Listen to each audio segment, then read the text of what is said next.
سلام دوستای عزیز، به کانال آموزشی انگرا خوش آمدید. در این ویدیو قرار است در مورد یک چالش بسیار مهم در فرایند یادگیری لغات و واژگان انگلیسی صحبت کنیم و دو روشی را بحث کنیم که ما را قادر می‌سازد بر این مشکل فائق آییم. چالش مورد بحث امروز فراموشی لغات است که ما روزانه حفظ می‌کنیم. یادگیری لغات ستون فقرات هر زبان بدون دایره واژگان گسترده. حتی اگر گرامر را به خوبی بلد باشیم نمی‌توانیم افکار خود به صورت دقیق و روان بیان کنیم. حفظ لغات به ما این امکان را میده که احساسات، دیده ها و استدلال های پیچیده را منتقل کنیم و در مکالمه اعتماد به نفس بیشتر داشته باشیم. برای زبان آموزان، مخصوصا کسانی که برای آزمون های بین المللی مثل تافل آماده میشه، واژگان نقش بسیار تعیین کننده داره. در بخش های ریدینگ و لیسنینگ درک متن مستقیما به میزان شناخت لغات وابسته است. همچنین در رایتینگ و اسپیکینگ تنوع واژگانی نمره بالاتر به همراه داره. یادگیری لغات فقط حفظ کردن معنا نیست، بلکه دانستن کاربردش است.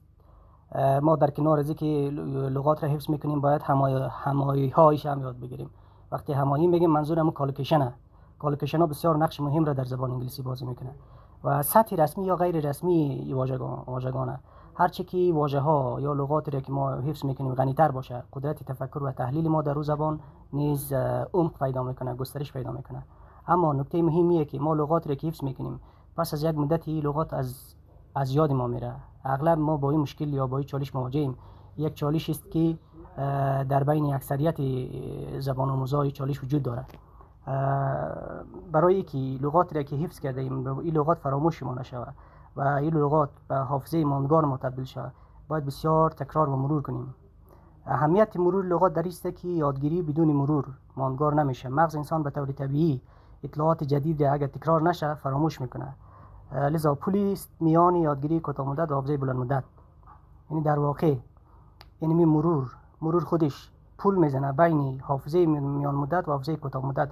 وقتی ما یک لغت را حفظ میکنیم، وقتی ما یک لغت را یاد میگیریم، این آنن اجالتا در همون زمانی که ما یاد میگیریم این در حافظه کوتاه مدت ماست. وقتی این ما مرور میکنیم به مرور زمان این تبدیل میشه به حافظه بلند مدت ما و ملکه ذهن ما میشه. وقتی لغات را در فواصل زمانی منظم ما مرور میکنیم، مثلا یک روز بعد، 3 روز بعد، یک هفته بعد، مسیرهای عصبی در مغز تقویت میشه و واژه ها سریعتر به ذهن میآید. این موضوع برای آزمون های مثل تافل بسیار حیاتی است، چون در لحظه امتحان زمان زیادی برای ما وجود نداره که ما در موردش فکر کنیم. مثلا ممکنه یک لغت آنن اجالتا در ذهن ما نباشه، ما اگر زمان در صرف یادآوری و لغت کنیم، فکر کنیم که لغت چه معنا میده، در اون صورت که ما زمان از دست میدیم و ممکنه و امتحان برای ما به صورت خوش تمام نشود.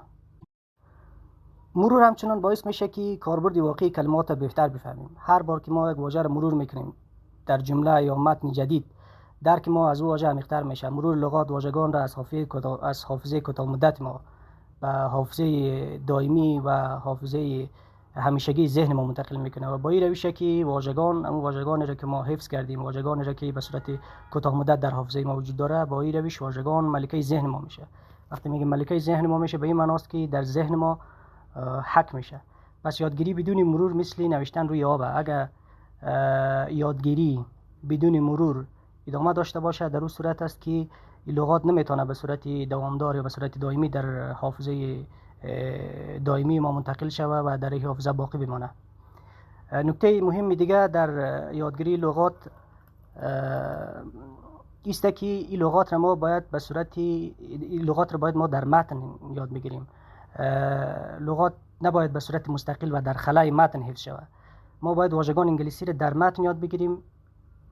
وقتی یک لغت را داخل جمله یاد میگیریم، وقتی یک لغت را داخل متن یاد میگیریم، چند اتفاق مهم میفته. اولی که معنای دقیق‌تر را درک میکنیم. بسیاری از کلمات چندین معنا داره، اما در جمله مشخص میشه که دقیقاً کدام معنا مورد نظره. دوم، با کاربرد واقعی و طبیعی واژه آشنا میشیم. میفهمیم که با چه حروف اضافه استفاده میشه، با چه کلماتی کنار هم قرار میگیره، یعنی منظورم کالوکیشنه، و در چه موقعیت رسمی یا غیر رسمی استفاده میشه. سوم، حافظه ما قوی‌تر عمل میکنه. مغز انسان اطلاعات را در قالب داستان و ساختار به صورت بهتر ذخیره میکنه تا به صورت لیست جداگانه. بنابراین با کاربستی در این دو روش ما میتونیم سرعت و کیفیت یادگیری واژگان انگلیسی را تقویت کنیم و دایره واژگانی خود را گسترش بدیم.